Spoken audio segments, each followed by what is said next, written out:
तो महादेव और श्री पार्वती जी नित्य तप्त कुंड में स्नान करने के लिए जाया करते थे ब्रह्म मुहूर्त में। एक दिन महादेव और पार्वती जी दोनों गए तप्त कुंड में स्नान करने, तभी देखा कि नन्हा सा बालक तो तप्त कुंड के बगल में सोया है और रो रहा है। पार्वती जी देख करके घबरा गई। जैसे ही बालक को उठाने की महादेव बोले रुक जाओ, ये कोई मायावी बालक लगता है, इतने विशाल पर्वतों के बीच में तप्त कुंड के पास ये नन्हा सा बालक यहाँ कैसे आ गया?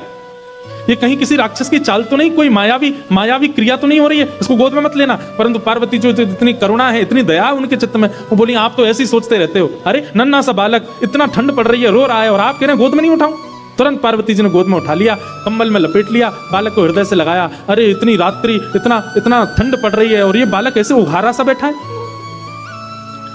महादेव बोले हमको समझ नहीं आ रहा है, लग रहा है कोई तो गड़बड़ी है। पार्वती जी बोली अब आप सोचते रहो, हम तो, हमारे हृदय का वात्सल्य भाव है, हम तो इस बालक को ऐसे नहीं छोड़ सकते। और पार्वती जी गई और उस बालक को ले जाकर के उस स्थान पर बिठा दिया जहां महादेव और पार्वती बैठते हैं।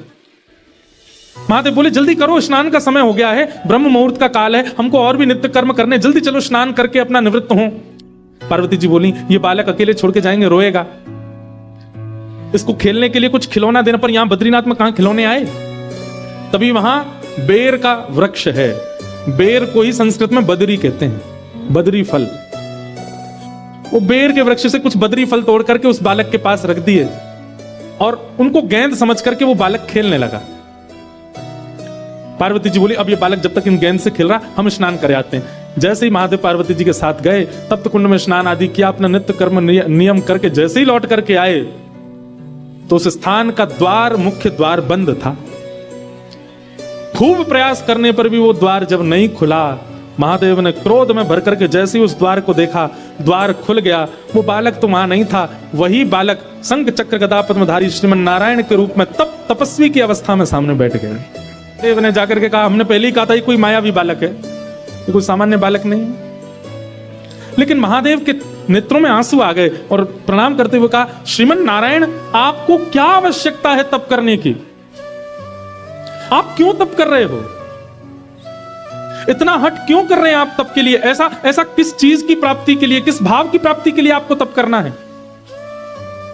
तब भगवान नारायण जो बात कहते हैं वो ध्यान से सुनिएगा। कर्म की पत्नी का नाम है तपस्या। बिना तप किए कर्म फल नहीं देता। इसलिए श्रीमन नारायण भगवान कहते हैं कलिकाल में जन्म लेने वाले हर मानव के नाम का संकल्प लेकर के मैं ही तपस्या में बैठा, मैं तपस्या कर रहा हूं। मेरा, आपका, हम सब का नाम लेकर के श्री बद्रीनाथ भगवान ही तपस्या में बैठे।